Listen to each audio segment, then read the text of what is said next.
நன்றி மேடம். எடுப்பும் துடுப்பும் முடிவும் தங்களுடைய தொய்வில்லா பேச்சும் மகிழ்ச்சிக்குரியதாக இருந்தது. நன்றி மேடம். அடுத்து வாழ்த்துரை வழங்க தேனி போன்ற சுறுசுறுப்பும் பேராசிரியருடைய இணக்கமும் ஆற்றல்சால் செயலும் அஞ்சா நெஞ்சமும் எண்ணியதை முடிக்கும் செயல் வீரராக திகழும் வரலாறு படைக்கும் அரசு மகளிர் கல்லூரி முதல்வர் அன்பிற்குரிய பேராசிரியர் முனைவர் பா பிரமிளா மேடம் அவர்களை வாழ்த்துரை வழங்க அன்போடு அழைக்கின்றேன். தமிழ்நாடு ஓய்வு பெற்ற ஆசிரியர் கல்லூரி ஆசிரியர் கழகத்தின் 3வது மகளிர் மாநாட்டிற்கு தலைவராக அமர்ந்துள்ள முனைவர் வி சுவாமிநாதன் ஐயா அவர்களுக்கும், அவர் இன்னைக்கு மட்டுமல்ல, நான் கழகத்தில் சேர்ந்த நாள் முதலே அவரே தலைவராக இருக்கிறார் என்று நினைக்கிறேன். அவருக்கும் இந்த மாநாட்டிற்கு வரவேற்புரை மிக அருமையாக வரவேற்புரை வழங்கி சென்றுள்ள முனைவர் ஆ ஜான் மெரினா அவர்களுக்கும், மாநாட்டுக்கு அறிமுக உரை நடத்திய முனைவர் ஆ மனோகரன் பொதுச் செயலாளர் அவர்களுக்கும், இங்கு மிகவும் அழகாக தனது சிறப்புரையை ஆற்றி அமர்ந்துள்ள தர்மபுரி மண்டல கல்லூரி கல்வி இணை இயக்குனர் மேடம் முனைவர் சிந்தியா செல்வி மேடம் அவர்களுக்கும், ஜஸ்ட் கொஞ்ச நேரத்துக்கு முன்னால மிக மிக அழகாக அரங்கமே அமைதியாக இருக்கும் அளவிற்கு தனது சிறப்புரையை ஆற்றி அமர்ந்துள்ள முனைவர் அரங்க மல்லிகா மேடம் தமிழ் துறைவர் பணி நிறைவு எத்ராஜ் காலேஜ் அவர்களுக்கும், மேலும் இங்கு நன்றியுரை கூற உள்ள திரு ராமகிருஷ்ணன் சார் அவர்களுக்கும், எனக்கு அடுத்ததாக வாழ்த்துறை இங்கு வழங்க உள்ள அட்வொகேட் கவிதா மேடம் அவர்களுக்கும், மேலும் இங்கு அரங்கத்தில் டைஸ் மேடையில் அமர்ந்துள்ள அனைத்து தலைவர்களுக்கும், என் முன்னால் அமர்ந்துள்ள அனைத்து மூத்த பேராசிரியர்களுக்கும் பணிவான என் முதற்கண் வணக்கத்தினை தெரிவித்துக் கொள்கிறேன். இன்றைக்கு எனக்கு ரொம்ப ரொம்ப நெகிழ்ச்சியான நாள். ஏன்னா நேற்று சாயங்காலம் தான் ஒரு 4:30 மணிக்கு, அதுக்கு முன்னால் ஒரு நாள் கும்பகோணம் கழக தலைவர்கள் என்னை பார்த்தாங்க கல்லூரியில். பார்த்துட்டு இன்வைட் பண்ணாங்க. நம்மளோட அரசு டிஎன்ஜிசிடிஏ மீட்டிங், அது என்ன எங்களோட மீட்டிங்காக இருந்தாலும், அதே மாதிரி ஓய்வு பெற்ற பேராசிரியர்களோட மீட்டிங்காக இருந்தாலும் எனக்கு மூச்சு காற்று மாதிரி நிச்சயமாக வருகிறேன் என்றேன். அப்போவே கொஞ்சம் உணர்ச்சி வசமாக நான் பேசிட்டேனோ என்னமோ தெரியலை. உடனே நேற்று சாயங்காலம் என்னை ஹாஸ்டல் ஃபங்க்ஷன் நடந்துக்கிட்டு இருந்தது. அங்கே பார்த்துட்டு, மேடம் நாளைக்கு உங்களால் ஒரு வாழ்த்துறை வழங்க முடியுமான்னு கேட்டாங்க. ஒரு சின்ன தயக்கம் இருந்தது, இல்லைன்னா சொல்ல மாட்டேன். ஏன்னா இதே இது சென்னையாக இருந்தால் எல்லாருக்கும் என்னையும் தெரியும், எனக்கும் எல்லாரையும் தெரியும். ஏன்னா எங்கள் கழக போராட்டமாக இருந்தாலும் முதன்மையாக இருந்து செயல்படுற ஆளுங்கிறதுனால, சரி ஓகே, எங்கே இருந்தால் என்ன, நமது கழகம் அழைத்த பணியை மறுப்பதற்கோ தயக்கத்தோட விடுவதற்கோ கிடையாது. நிச்சயமாக நான் வருகிறேன். ஆனால் 5 நிமிஷம் நான் கடந்து வந்த பாதையை, அதாவது சங்கத்தில் நான் கடந்து வந்த பாதைகளை மனதில் கொண்டு வாழ்த்துறை வழங்குறதுக்கு அனுமதி கிடைக்குமான்னு கேட்டேன். நிச்சயமாக நீங்கள் அதையே பேசுங்க. எனக்கு அனுமதி கொடுத்த கும்பகோணம் கிளை தலைவர்கள் அவர்களுக்கு எனது மனமார்ந்த நன்றியினை தெரிவித்துக் கொள்கிறேன். இது ஒரு கிடைப்பதற்கரிய ஒரு பேர். ஏன்னா ஆனால் இந்த நெகிழ்ச்சியான தருணம் நான் சொன்னேன். காரணம் என்னன்னா, காலையில் அங்கேருந்து வீட்டிலேருந்து கிளம்பி வரப்போ, நான் கும்பகோணத்தில் கல்லூரியில் சேர்ந்து ஜஸ்ட் 2 months தான் ஆகுது. அங்கேருந்து கிளம்பி வரப்போ என்ன நினச்சிட்டு வந்தேன்னா, நிச்சயமாக யாரையும் தெரியாது, அமைதியாக போய் ஒரு இடத்துல உட்காந்துக்கரலாம், கூப்பிட்றப்போ போய் வாழ்த்துறையை சொல்லிட்டு அமர்ந்துக்கரலாம். இதுதான் என்னோட நினைவோடு தான் வந்தேன். வரப்போ அதே மாதிரி தான் உள்ளுக்குள்ளே நுழைஞ்சேன். ஆனால் நான் 2 மாதத்துக்கு முன்னால் இங்கே பணி மாறுதல் அடைகிறப்போ அன்றைக்கி ஒரு நைட்டு மேடம் கிட்ட பேசினேன். எங்களை அப்போ மேடம் தான் எங்களோட ஆச்சரியாக இருந்தாங்க, சிந்தியா செல்வி மேடம். மேடம் உண்மையிலேயே ஒரு படப்படப்போ ஏதோ ஒரு பயமும் இருக்குது அப்படின்னா மேடம் சொன்னாங்க, பயப்படுறதுக்கெல்லாம் ஒன்றும் இல்லைம்மா, நீங்கள் கவலையே படாதீங்க. கும்பகோணம் மகளிர் கல்லூரி ரொம்ப அழகாக ரொம்ப அன்பாக பார்த்துக்குவாங்க, ரொம்ப ஒரு குடும்பம் மாதிரி இருக்குன்னு சொன்னாங்க. அது அப்போ அவங்களோட எனக்கு பரிச்சயம் 6 மாதம் தான். இப்போ தான் அதையும் கேட்டுருந்தேன். 6 மாதம் தான். எனக்கு ரொம்ப ஆச்சரியமாக இருந்தது. அவர்கள் ஒரு கல்லூரி கல்வி இணை இயக்குனர். அவங்கக்கிட்ட இந்த மாதிரி ஆர்டர் வந்திருக்குன்னு சொன்ன உடனே ஒரு தாய் உள்ளத்தோட அவ்வளோ அழகாக எனக்கு ஒரு ஆறுதலையும் தைரியத்தையும் கொடுத்தாங்க. சரி, அதே மாதிரி தான் ஜாயின் பண்ணேன். ஜாயின் பண்ணனா அவங்க சொல்றது வந்து 100க்கு 100 உண்மைதான். அவ்வளோ அழகான அன்பான ஒரு கல்லூரி. இப்போயே காலையில் வந்தோடனே மேடம் கிட்ட சொன்னேன், நீங்கள் சொன்ன மாதிரி ரொம்ப சந்தோஷமா இருக்கு அப்படின்னா. நான் வந்து அவ்வளோதான் நான் நினச்சிக்கிட்டு வந்தேன். ஆனால் இன்னைக்கு காலையில் இந்த அரங்கத்துக்குள்ள வந்தோடனே என்னை ரொம்ப ரொம்ப நெகிழ்ச்சி அடைந்த சம்பவம் என்னன்னா, பின்னால் வந்து அமைதியான உட்கார்ந்துட்டு தான்டா இமீடியட்டாக பார்த்தாங்க. சான் மெரினா மேடம் பார்த்துட்டு வாங்க வாங்க அப்படின்னாங்க. அப்புறம் வந்து பார்த்தா நீங்கள் தானே இது கல்லூரியோட புதல்வர்னாங்க. ஆமாம் மேடம் அப்படின்னா. என்னன்னா அதுக்கப்புறம் அப்படியே பார்த்தா இங்கே இருக்க அவ்வளோ பேராசிரியர்களுமே என்னமோ என்னோட பல வருடங்கள் பழகின மாதிரி ஒரு அன்பு அரவணைப்பு, அந்த என்ன சொல்றதுன்னே எனக்கு உண்மையிலேயே தெரியல.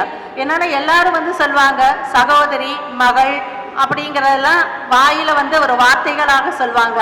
ஆனா உண்மையிலேயே எனக்கு காலையில இது வந்து எனக்கு வாழ்நாள் முழுக்கவே நான் வந்து இந்த மறக்க முடியாத ஒரு சம்பவம் தான். ஏன்னா அவ்வளோ பாசமா அவ்வளோ நெகிழ்ச்சியா என்னமோ எங்கேயோ இத்தனை வருஷங்களா நாங்கள் பழகிருக்கோன்ட்டு எனக்கு தெரியாதுங்கிற அளவுக்கு எல்லாருமே என்னமோ நான் வந்து அவங்களோட ரொம்ப நாள் சொந்தக்காரிங்கிற மாதிரி தான் என்னை அவ்வளோ அழகாக தேத்தி அவ்வளோ பாசமாக இருந்தீங்க. உங்கள் எல்லாருக்கும் உண்மையிலேயே நான் வந்து நன்றியை தெரிவிச்சுக்கிறேன். இது வந்து வாய் வார்த்தையாக நான் சொல்லலை, என்னோட மனதோட அடித்தளத்தில் இருந்து நான் சொல்கிறேன். ஏன்னா எல்லாரும் வயசில் மூத்தவங்க, அதாவது உங்க எல்லாரோடையும் கம்பேர் பண்ணா வயதில் மட்டுமல்ல அனுபவத்தில் மட்டுமல்ல இந்த சங்கத்தோட வரலாற்றுல நான் மிக மிக இளையவன்ட்டு சொல்வேன் இங்க இருக்கிறவங்க எல்லாருக்கும் முன்னால. அதனால உங்களோட ஆசீர்வாதத்தை எதிர்நோக்கி அந்த ஆசீர்வாதங்களோட தான் இன்னைக்கு என்னோட வாழ்த்துறையை வந்து நான் ஆரம்பிக்கிறேன். ஆக்சுவலாக 5 நிமிஷம், ஏன்னா நான் வந்து எனக்கு நானே ரெஸ்ட்ரிக்ட் பண்ணிக்கிட்டேன். ஏன்னா அதை உணர்ச்சி வசப்பட்டுன்னா எனக்கு 1996 வருடம் வாலாஜா கல்லூரி, அறிஞர் அண்ணா அரசினர் மகளிர் கல்லூரி வாலாஜால தான் வரலாற்றுத்துறை விரிவுரையாளராக நான் சேர்ந்தேன். அந்த கல்லூரி வாலாஜா கல்லூரிங்கிறது உண்மையிலே எனக்கு வந்து பல தலைவர்களை வந்து நான் நினைவு கூற வேண்டிய தருணத்திலையும் இதை உண்மையாக சந்தோஷத்தையும் இருக்கிறேன். ஏன்னா இன்னைக்கு வந்து இவங்க ஜெர்னா மேடம் சொன்னாங்க, அதாவது ரொம்ப துடிப்போடு இருக்கிறேன், அதாவது சங்கத்தை பற்றி அப்படி பேசிக்கிட்டு இருக்கிறேன்ட்டு. இந்த பெருமைக்கு எல்லாமே நான் சொந்தக்காரே கிடையாது, இந்த எந்த பெருமையும் எனக்கு கிடையாது. என்னை வழிநடத்தி சென்ற நீங்கள்லாம் தான் இதுக்கு காரணம். நீங்கள் இன்னைக்கு எனக்கு அறிமுகமாயிருக்கலாம், ஆனால் ஏதோ ஒரு இடத்துல இருந்து இந்த சங்கத்துக்காக உங்கள் உயிரை கொடுத்து அவ்வளோ உள்ளுணர்வோட ஒவ்வொருத்தரும் போராடி இருக்கீங்க.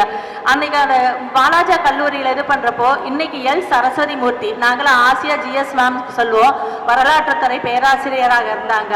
இன்னைக்கு மிகவும் உடல் நலம் பற்றி வாலாஜால இருக்காங்க. அவங்க வந்து என்னன்னா கோபமும் இருக்கும் அவங்க கிட்ட, அதே மாதிரி ஒரு அரவணைத்து செல்ற பக்குவமும் இருக்கும் அவங்களோட. அப்போ வந்து மாநிலத்தோட இணை செயலர், அதாவது அது மகளிருக்கு மட்டுமே கொடுக்கப்பட்ட ஒரு பதவி, அதில் இருந்தாங்க. நாங்கள் மொத்தமாக 17 பேர் 1996 டிஆர்பின்னு சொல்லுவாட்டு மொத்தமாக போய் சேர்ந்தோம். அங்கே இருக்கின்ற மூத்த பேராசிரியர்கள் ஒரு சின்ன தயக்கமோ ஒரு பயமோ எங்களை மேலே ஒரு சந்தேகமோ இந்த மாதிரி எல்லாம் இருந்தது. அது அவங்களே அப்புறமா சொன்னாங்க.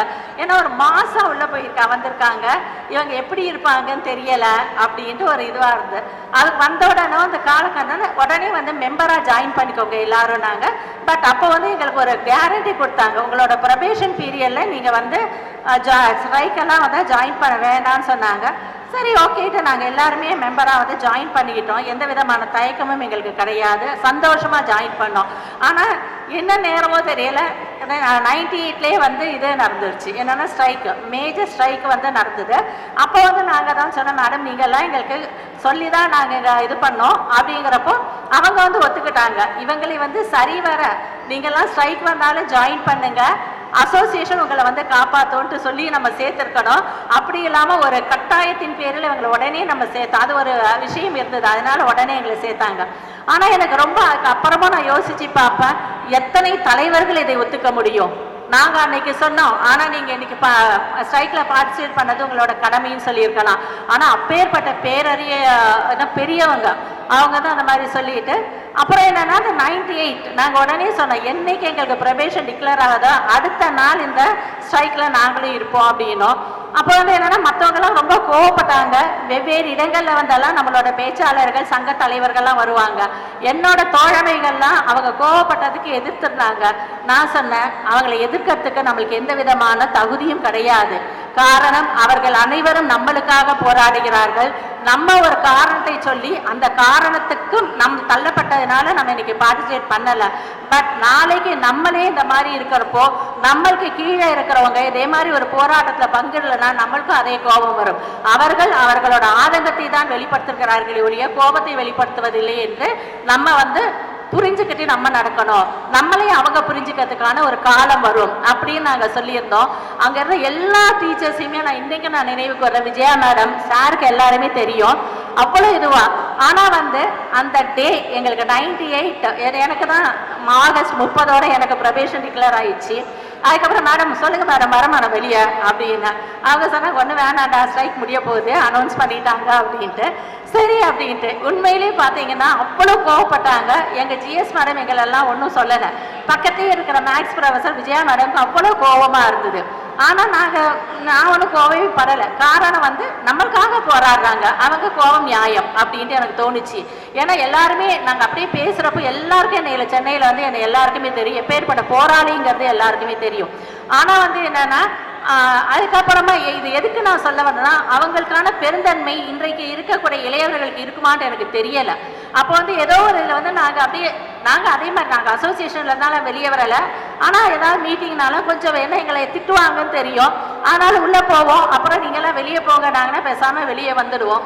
அப்படி இருக்கிறப்போ உடனே ஜிஎஸ் மேடம் சொன்னாங்க, இவங்கெல்லாம் உண்மையான போராளிகள், நம்ம தான் இவங்களை சரியாக வழிநடத்தாமல் போயிட்டோம், நம்ம இவங்களை உள்ளுக்குள்ள திருப்பி அப்படியே கொண்டாந்துடலான்னு அவ்வளோ பேருக்கு முன்னாலும் விஜயா மேம் சொன்னாங்க, என்னோட வார்த்தைகள் அதாவது உங்களுக்கு என்ன கஷ்டப்படுத்திருந்துச்சுன்னா உங்களுக்கு வருத்தமாக உருவாச்சுன்னா நான் அவங்க எல்லாருக்கிட்டையுமே ஒரு மன்னிப்பு கேட்டுக்கிறேன். நாங்கள் அது இன்னைக்கும் நான் அவங்களை எத்தனை தடவை பார்த்தாலும் நான் இது பண்ணுவேன். நான் உடனே நாங்கள் சொன்னேன், தயவு செய்து அந்த வார்த்தைகள் எல்லாம் சொல்லாதீங்க, உங்கள் வேலை எங்களுக்கு எந்த கோபமும் கிடையாது, உங்களோட கடமையை நீங்கள் செஞ்சீங்க, நாங்கள் வேறு மாதிரி நாங்கள் யோசிச்சிட்டோம், அதனால எதுவுமே இல்லை, எல்லாரும் சேர்ந்து மீண்டும் செயல்படுவோம் தான் உள்ளே போனோம். ஏன்னா இதெல்லாம் நடந்து வந்த பாதை.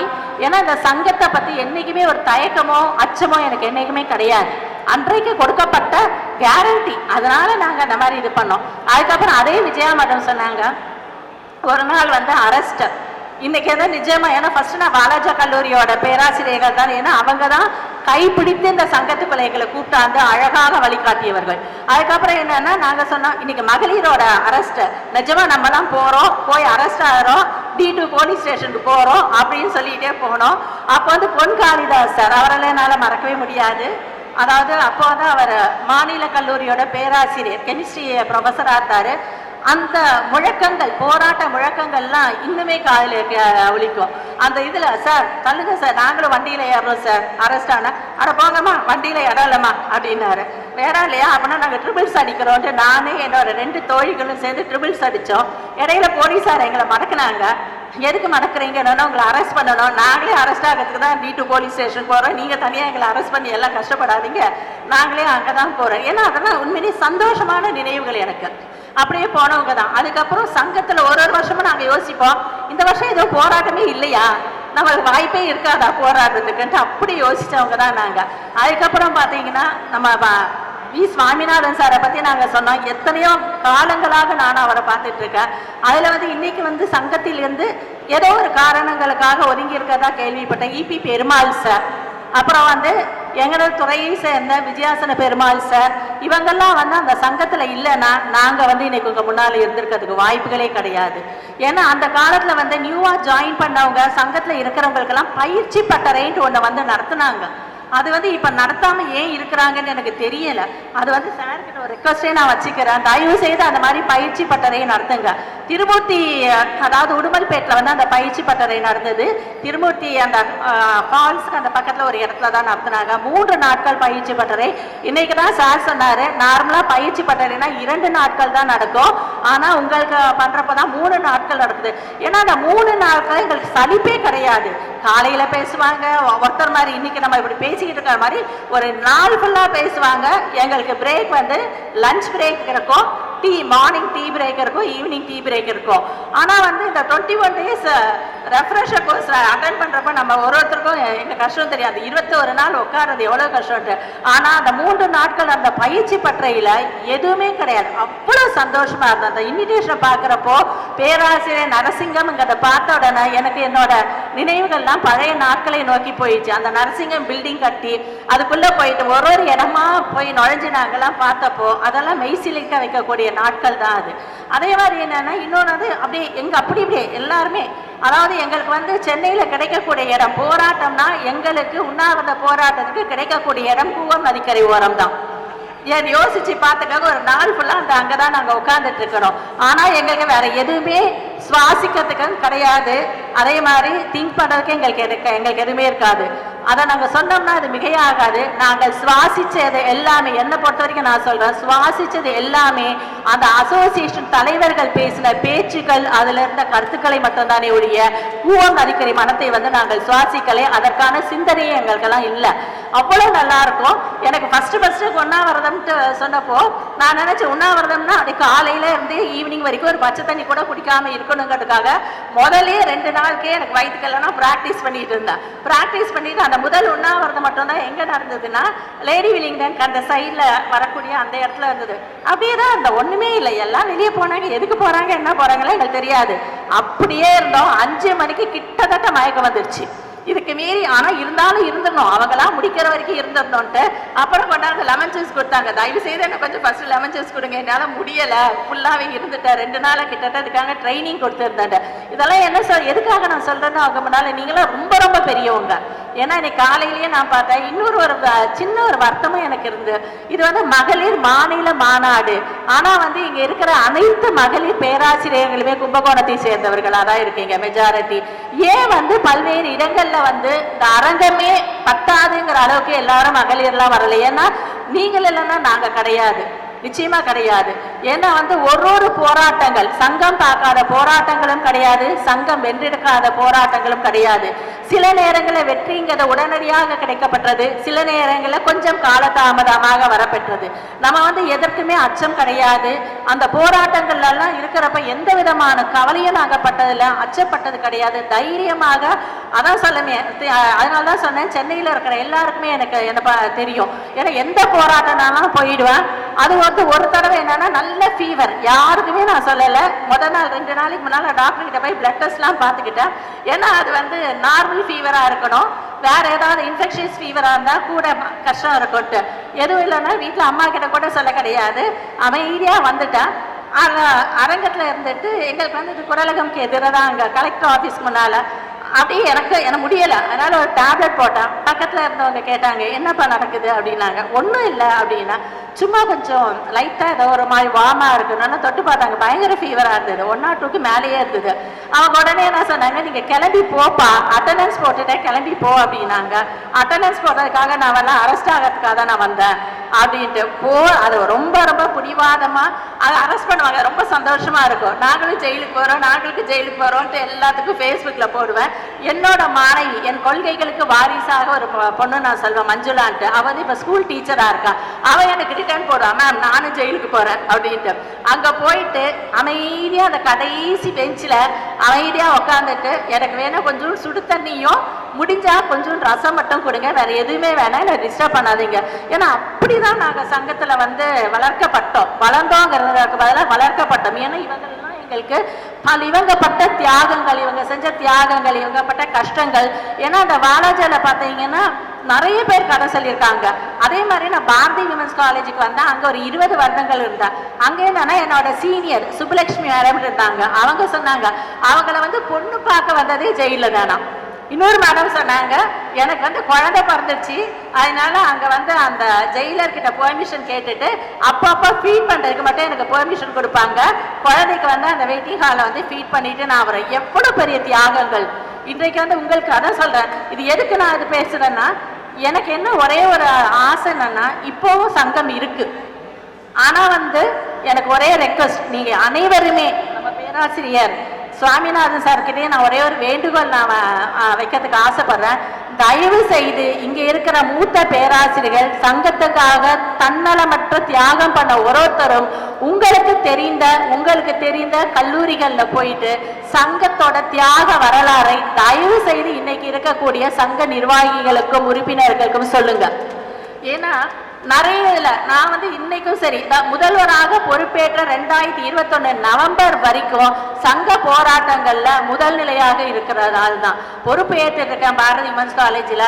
அப்போ என்னன்னா எனக்கு ஒரு சாதாரணமான புள்ளி விவரம் எடுக்க சொன்னாங்க.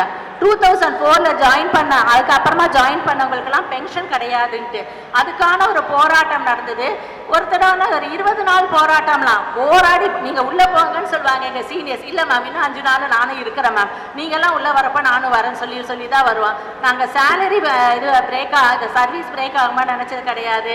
ஒரு நாள் சேலரி போகுமா, 13 நாள் சேலரி போகுமா, எதையும் பத்தி நினைச்சது கிடையாது. பர்கூர் காலேஜுக்கு வந்த பிறகுதான் ஒரு சில இது வந்து முறைப்படுத்தப்பட்டு அந்த சேலரி எல்லாம் கூட கிடைச்சது. எதை பத்தி யோசிச்சு சங்கம் சங்கம் சங்கம், ஏன்னா இந்த சங்கம் இல்லைன்னா நம்ம யாருமே கிடையாதுங்கிறத எப்பொழுதுமே மனசுல வச்சுக்கிட்டு தான் இருந்தோம். ஸோ அப்போ போராடிட்ட பிறகு அந்த புள்ளி விவரம் எடுக்கப்பட்டப்ப என்ன ஆயிடுச்சுன்னா 2004க்கு பின்னால வந்த பேராசிரியர்களின் பங்களிப்பை காட்டிலும் 2004க்கு முன்னால் வந்த பேராசிரியர்கள் தான் அதிகமான இருந்தாங்க அந்த போராட்டத்துல. அப்பதான் நாங்க கேட்டோம், ஒன்றுபட்டால் உண்டு வாழ்வு, நம்ம ஒற்றுமை நீங்கின அனைவருக்கும் தாழ்வு, நம்ம ஊர் 2 பட்டா கூத்தாடிக்கு கொண்டாட்டம் ஆயிடும், அந்த மாதிரி நமக்குள்ள பிளவு வேண்டாம், எல்லாரும் போராடுங்கன்ட்டு. அப்புறமா நாங்க அங்க இருக்கிறப்ப அந்த போராட்டம்லாம் முடிச்ச பிறகு எல்லாரும் பென்ஷன் வந்துடும் கேட்டாங்க. அப்பதான் நான் சொன்னேன், போராட்டத்துக்கு வராதிங்க, பென்ஷன் எப்படி வரும், ரொம்ப மினிமம் நம்பர்ஸ் தான் நீங்கெல்லாம் போராடினீங்க, நாங்கள் அதிகமாக போராடினோம், ரிட்டையர்ட் ஆனவங்க நிறைய பேர் போராடினாங்கன்ட்டு. இன்னைக்கு ஒரு உண்மையை நான் சொல்கிறேன், இப்போ வந்து இயங்கிக்கிட்டு இருக்கிற சங்கம், அதாவது இப்போ டிஎன்ஜிசிடிஏ சங்கத்தை காட்டிலும் மிகவும் வலிமையாகவும் போராட்ட குணத்துடனும் தியாக குணத்துடனும் இருக்கிறது யாருன்னா நிச்சயமாக ஓய்வு பெற்ற பேராசிரியர்களின் சங்கம்னா அது மிகையாகாது. இன்னும் எனக்கு ரொம்ப ரொம்ப சந்தோஷமா இருக்க, ஜனவரி 26க்கு அப்புறம் நானும் உங்கள ஒரு மெம்பரா வந்துடுவேன், திருப்பி இணைந்து போராடலாங்கிற சந்தோஷமான விஷயங்கள் தான் என்கிட்ட இருக்கு. ஸோ நிச்சயமாக இதை வந்து எதுவுமே இன்னைக்கு ஆக்சுவலாக அந்த வாழ்த்துறைக்கு நான் பிரமாதமாக எதையும் ப்ரிப்பேர்லாம் பண்ண கிடையாது. என்னோட இந்த சங்க அனுபவங்கள், நான் நடந்து வந்த பாதை, என்னை நடத்தி வந்த பாதை, அழகாக என்னை அப்படியே கையை பிடிச்சிட்டு இங்கே வந்து உட்கார வச்சிருக்காங்க எல்லாரும். அதனால வந்து உங்க எல்லாருக்குமே மனப்பூர்வமாக என்னோட நன்றியினை தெரிவித்துக் கொண்டு வாய்ப்புக்கு நன்றி கூறி இங்க இருக்கிற அனைவரும் நல்ல உடல் நலத்தோடும் ஆரோக்கியம், அது மட்டும் இல்லாம நீங்கள் நினைத்தது அனைத்துமே நிறைவேறி இன்னும் பல்லாண்டு ஆண்டுகள் சந்தோஷமாகவும் இதே உணர்வோடு, உங்களுக்கெல்லாம் உணர்வுன்னா எங்க வந்த உணர்வு உங்ககிட்ட இருந்துதான், இதே மாதிரி இருக்கணும்ட்டு எல்லாம் வல்ல இறைவனை இல்லைன்னா இயற்கை, ஏன்னா ஏத்திஸ்டா தான் இயற்கை வேண்டி வாய்ப்புக்கு நன்றி கூறி விடைபெறுகிறேன். நன்றி, வணக்கம்.